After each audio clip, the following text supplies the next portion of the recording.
கடலுக்கு நடுவுல ஒரு பெரிய ராஜ்மஹல் இருக்கு. அது மீன் தேவதையோட அரண்மனை. அந்த அரண்மனைக்கு ஒரு ராஜா. அந்த ராஜாவோட பேரு ஜல்தேவ். அவருக்கு இரட்டை பிறவி கொண்ட மகள்கள் இருந்தாங்க. அவங்க பேரு பாயல், பிரீத்தி. பாயலும் பிரீத்தியும் பாக்குறதுக்கு 2 பேரும் ஒரே மாதிரி இருப்பாங்க. அப்பா, நீங்களே சொல்லுங்க நான் யாருன்னு. அப்பா, இப்போது எங்களை சரியா கண்டுபிடிங்க பார்க்கலாம். நீதான் பிரீத்தி, நீதான் பாயல்.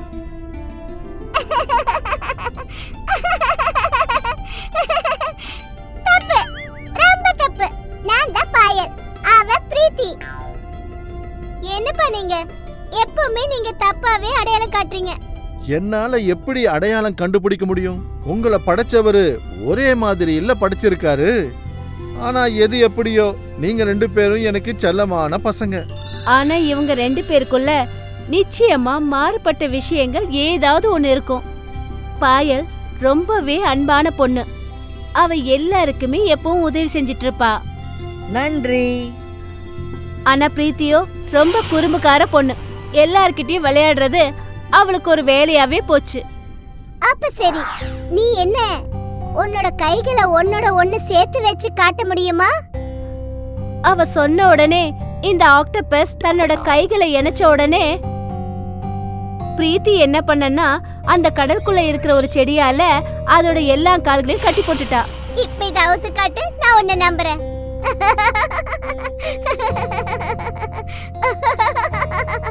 பிரீத்தி அந்த இடத்தை விட்டு போயிட்டா. அப்புறம் பாயல் அந்த இடத்துக்கு வந்தா. அவ அந்த ஆக்டோபஸ விடுதலை செஞ்சு விட்டா. Thank you. என் தங்கச்சி செஞ்ச இந்த விஷயத்துக்கு நான் உங்ககிட்ட மன்னிப்பு கேட்டுக்கிறேன். ஒரு நாள் என்ன நடந்துச்சுன்னா, அந்த கடல்ல ஒரு பெரிய கப்பல் வந்துச்சு. அந்த கடல்ல இருந்த ஒரு மனுஷன் ஒரு பெரிய வலைய அந்த கடலுக்குள்ள போட்டாரு. அந்த வலைக்குள்ள நிறைய மீன்கள் மாட்டிக்கிச்சு. அதுக்கப்புறம் அந்த கப்பல் கொஞ்சம் முன்னாடி போச்சு. ஆனா அதுல திடீர்னு பாயலும் பிரீத்தியும் மாட்டிக்கிட்டாங்க. அப்பா, அப்பா, எங்களை காப்பாத்துங்க. எங்களை யாராவது காப்பாத்துங்க ப்ளீஸ். ப்ளீஸ் யாராவது எங்களை காப்பாத்துங்க. பிரீத்தி பாயலோட இந்த குரலை கேட்டு அங்க இருக்கிற மீன்கள், மத்த ஜீவ ஜந்துகள், அப்புறம் ஜலதேவதை அவங்க கிட்ட போனாங்க. ஜலதேவதை அந்த வலைய அறுக்கிறதுக்காக முயற்சி பண்ணாங்க. நான் இப்பவே உங்க 2 பேரையும் விடுதலை செய்யறேன். நல்லதா போச்சு. இந்த பிரீத்தியை பிடிச்சிட்டாங்க. ஆமா, இவ நம்மள ரொம்ப தொந்தரவு பண்ணுவா. பிரீத்தி என்னோட முட்டைய கூட தூக்கி போட்டுட்டா. ஆனா பாயல், அவன் என்ன பண்ணா? ஆமா, அந்த பொண்ணு ரொம்ப நல்ல பொண்ணு. அவ எனக்கு கூட உதவி செஞ்சிருக்கா. எனக்கு கூட. நிச்சயமா நாம அவங்களுக்கு உதவி செஞ்சாகணும். கடல்ல இருக்கிற எல்லா ஜீவ ஜந்துங்களும் பாயலும் பிரீத்தியும் மாட்டிட்டு இருக்கிற அந்த வலைக்கிட்ட போனாங்க. எல்லாரும் சேர்ந்து அந்த வலையை அறுக்கிறதுக்கு முயற்சி பண்ணாங்க. அப்புறம் கொஞ்ச நேரத்திலேயே 2 பேரும் விடுதலை ஆயிட்டாங்க. உங்க எல்லாருக்கும் எங்களுடைய நன்றிகள். ஆமா, ரொம்ப ரொம்ப நன்றி. நாங்க இதெல்லாம் பாயலுக்காக தான் செஞ்சோம். ஆனா நீ பிரச்சனை தானே பண்ணிக்கிட்டு இருக்க. ஆமா, உனக்கு எங்க தெரிய போகுது? நீ எல்லாருக்கும் பிரச்சனை தானே எப்பவும் கொடுப்ப. மீன்கள் இப்படி பேசுறத கேட்டு பிரீத்திக்கு ரொம்ப கஷ்டமாயிடுச்சு. அவ உடனே அழ ஆரம்பிச்சிட்டா. நான் இது வரைக்கும் செஞ்ச தப்பு எல்லாத்துக்கும் உங்க எல்லார்கிட்டயும் மன்னிப்பு கேட்டுக்கிறேன். இதுக்கப்புறம் நான் இந்த மாதிரி எல்லாம் தப்பு செய்யவே மாட்டேன். தயவு செஞ்சு என்ன மன்னிச்சிடுங்க. இந்த கதையிலிருந்து நாம என்ன தெரிஞ்சுக்கிட்டோம்னா, நாம எப்பவும் மத்தவங்களுக்கு உதவியை மட்டும்தான் செய்யணும். அவங்களுக்கு எப்பவும் தொந்தரவு கொடுக்கவே கூடாது. இது பாயலோட நல்ல குணத்துக்காக பிரீத்தியோட உயிரும் தப்பிச்சுது. ஏன்னா கடல்ல இருக்கிற ஜீவ ஜந்துங்க நிச்சயமா பிரீத்திக்கு உதவி செஞ்சிருக்க மாட்டாங்க. அப்புறம் கடல் திருடன்க பிரீத்திய தன்னோட கூட்டிட்டு போயிருப்பாங்க.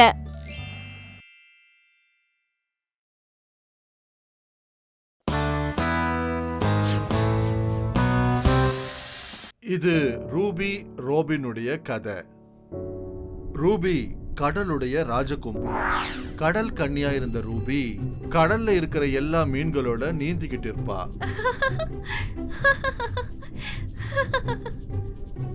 மீன்கள் ரூபியோட கலைகளை பார்த்து சந்தோஷப்படுவாங்க. ரூபி எப்பவும் சிப்பிக்குள்ளதான் தூங்குவா. அப்பதான் அவளுக்கு ஏதோ சத்தம் கேட்டுச்சு. என்ன சத்தம் இது? இந்த சத்தம் எங்க இருந்து வருது? ரூபி வேகமா நீந்திக்கிட்டே போய் கடலுடைய மேல்மட்டத்துக்கு வந்தா. என்ன இது? ஒருவேளை இது பயங்கரமான மீனா இருக்குமோ? ரூபி படகுக்கு 4 பக்கமும் சுத்திக்கிட்டு இருந்தா. இதோட முகம் எங்க இருக்கு? ரூபிக்கு அங்கிருந்து ஏதோ சத்தம் கேட்டுச்சு. ராபின், இன்னைக்கு நீ மறுபடியும் விலை உயர்ந்த கண்ணாடி பொருளை உடைச்சிட்ட. எத்தனை நாள் உன்னுடைய தப்பெல்லாம் பார்த்துக்கிட்டு நான் அமைதியா இருக்கிறது? உன்னால ஒரு கடல் கொள்ளக்காரனா எப்பவும் ஆக முடியாது, புரிஞ்சுதா? அங்கிள் டேனி அங்கிருந்து இதை சொல்லிட்டு போயிட்டாரு. அப்புறம் ராபின் ரொம்ப சோகமாயிட்டான். ராபின் கீழே இருந்த எல்லா கண்ணாடி துண்டுகளையும் எடுத்தான். அத கடலுக்குள்ள தூக்கி போட போகும்போதுதான் அவன் ரூபிய பார்த்தான். நீ யாரு? நடுக்கடல்ல என்ன பண்ணிட்டு இருக்க? ரூபி படகுக்கு பக்கத்துல வந்தா. என் பேர் ரூபி. நான் ஒரு கடல் கன்னி. நீ யாரு? கடல் கன்னியா? நான் ராபின். நான் ஒரு மனுஷன். மனுஷங்கன்னா யாரு? உன்னோட வாலும் ரெக்கையும் எங்க போச்சு? மனுஷங்களுக்கு வாலும் ரெக்கையும் இருக்காது. எங்களால உன்ன மாதிரி நீந்தவும் முடியாது. உன்னால நீந்த முடியாதுன்னா உன்னால எப்படி நகர முடியும்? எங்க காலால. அப்படியா? சரி, என்ன இது? இதுக்கு பேர் என்ன? இத கப்பல்னு சொல்லுவாங்க. இதால கடல் மேல போகலாம். கப்பலா? நீ கப்பல்ல எதுக்கு கடலுக்குள்ள வந்த? நான் அங்கிள் டேனி கிட்ட வேலை செய்யறேன். அவர் ஒரு கடல் கொள்ளக்காரரு. கொள்ளக்காரனா? விலை மதிப்பான பொருட்களை திருடுவாங்க இல்லையா, அவங்க தான். விலை அதிகமான பொருள்னா என்ன? தங்கம், வைரம், முத்து, இந்த மாதிரியானது தான். நீங்க இந்த பொருள் எல்லாம் என்ன பண்ணுவீங்க?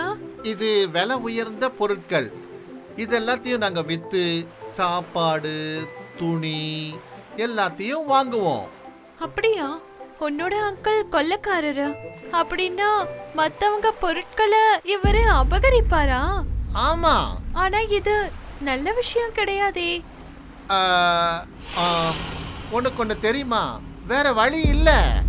பணம் மட்டும் இல்லைன்னா எங்களால வாழ முடியாது. எங்க அம்மாவுடைய வைத்தியம் எப்படி நடக்கும்? உன்னோட அம்மாக்கு நோய் இருக்கா?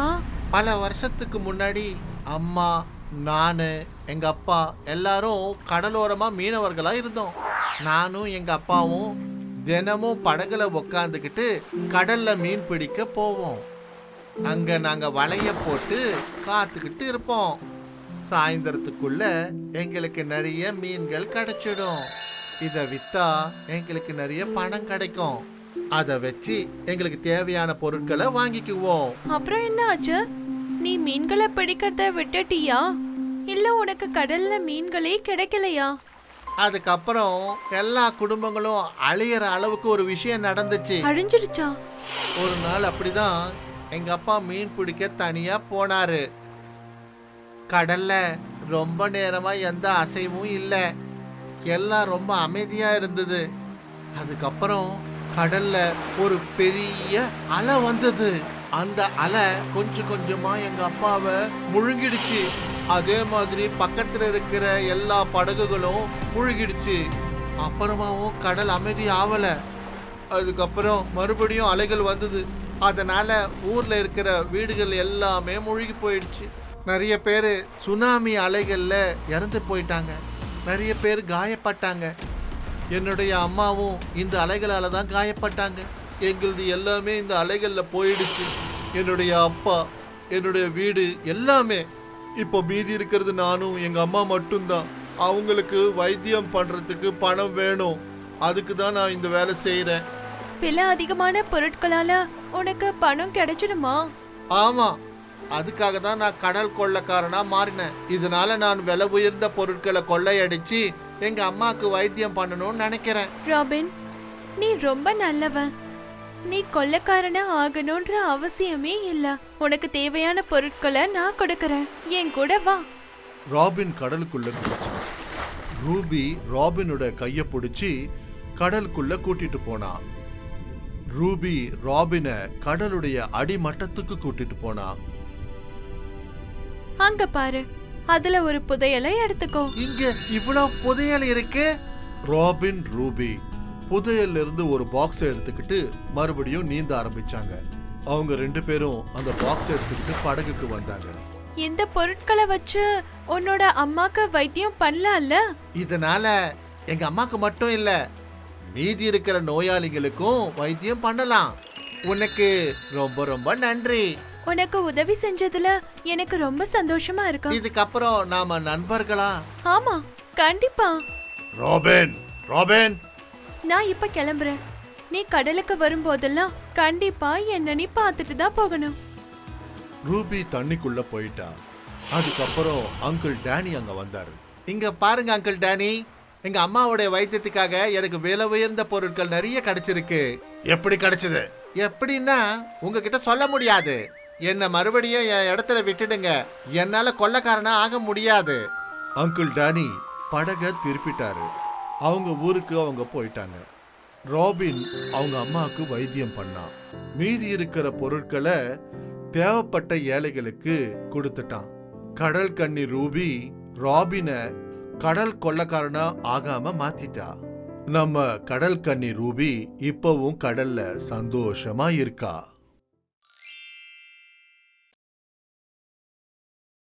ஹாய், நான் தான் ஷைனி. என்ன இந்த மாதிரி நீங்க பார்க்கணும்னா இந்த வீடியோவை கண்டிப்பா ஷேர் பண்ணுங்க. அப்புறம் இந்த சேனலையும் சப்ஸ்கிரைப் பண்ண மறந்துடாதீங்க.